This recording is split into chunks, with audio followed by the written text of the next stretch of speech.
Good afternoon. We'll go ahead and get started. So injury update.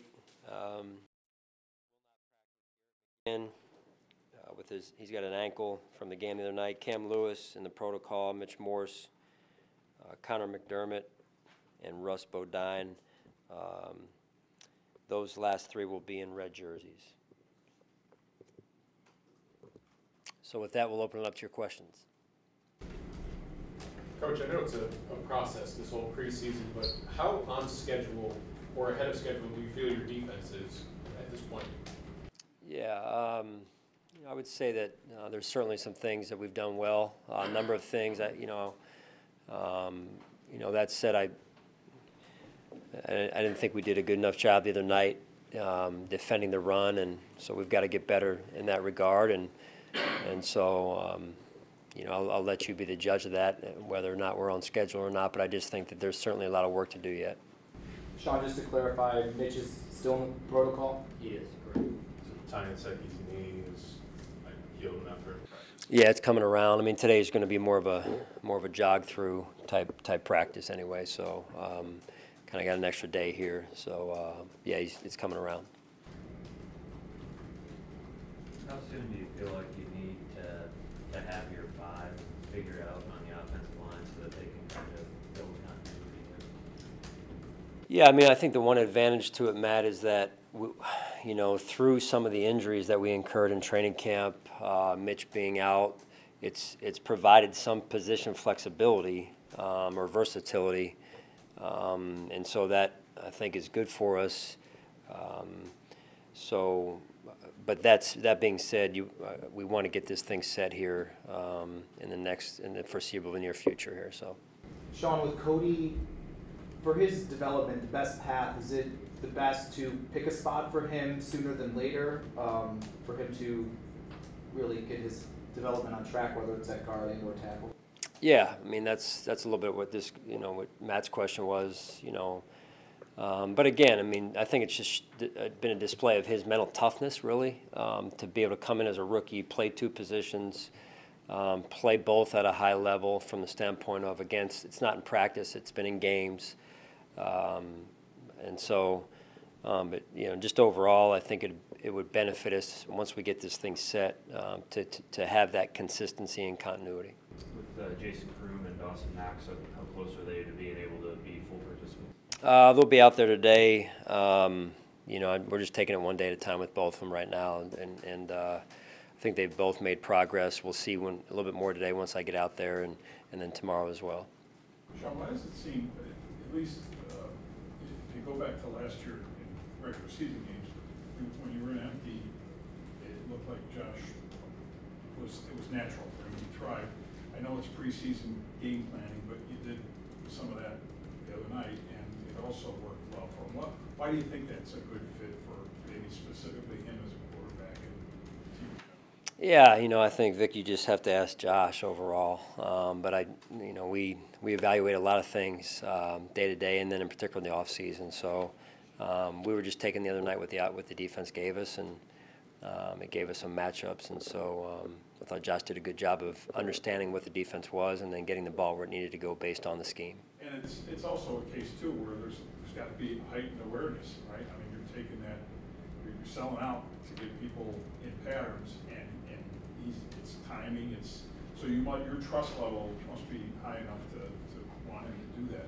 Yeah, both. I would say trust level with Josh and the trust level with the offensive line and their communication, because that has to be on the same page as well when they're trying to determine, hey, who's the fifth rusher you get the 4 down lineman usually, then the fifth rusher, and so yeah, they've been doing a good job in terms of their communication off the field and then in between plays, and then making sure we get that protection set the right way. What's been your approach to divvying up the reps at wide receiver for some of those guys that are probably battling for maybe 1 or 2 spots tops? To this point, what's been the approach? Yeah, it's just really similar, Matt, to every position is, hey, no position is given. Every position's earned, and you make the most of your opportunities. You're going to get more opportunities. We try to subscribe to that, and and then who's willing to go in there and block in the run game? Who's going to put the team first and be unselfish in their approach? And do the dirty work and make sure that they may come out of a game with 0 catches, but they were factors in a lot of our big plays offensively. Sean, when you look at the wide receiver group as a whole down the line as we approach the roster decisions, how much do you look at it in its totality in the way it's as different variables between size and speed and height and things like that?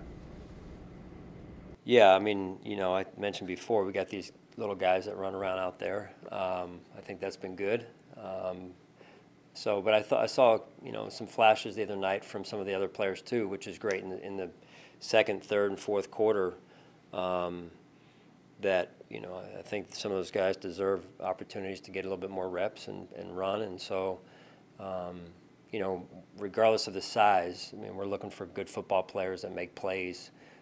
And are willing to put the team first and block in the run game, and maybe be a decoy, not the primary receiver on every play. And at the end of the day, it's what happens with the offense. Are we putting points on the board? When do you see Josh, take what the defense gave him on Friday night, and when you turn on the tape of the game, do you at all reflect back to a year ago and look at how much of a raw product he was and how far he's come? From this, I would say in the context of developing players, yes, for sure, John. It's part of what we do. It's part of what we get paid to do is develop players, and so I think Josh has come a long way. And I would say we continue to evolve as an overall football team in the same way that we continue to grow and embrace that growth mindset, and that's an everyday attitude and approach for us. How important is it though when you make all these off-season additions to the offense that you've got the team and Josh both moving at the same trajectory in some ways as part of this evolving process? Yeah, it's for one player to develop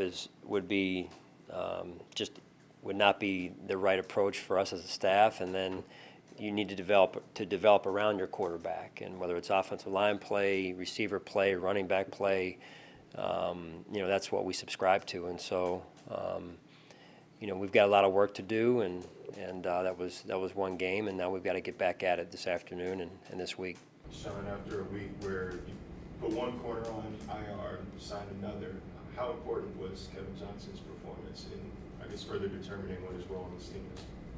Yeah, we've got a lot of confidence in Kevin. That play he made the other night was a big time play for us, and we need to continue to stress taking the ball away on defense because we know how important that is. But just overall, I mean, a lot of confidence in Kevin, and great addition to our team, just as a person first and foremost, then as a player.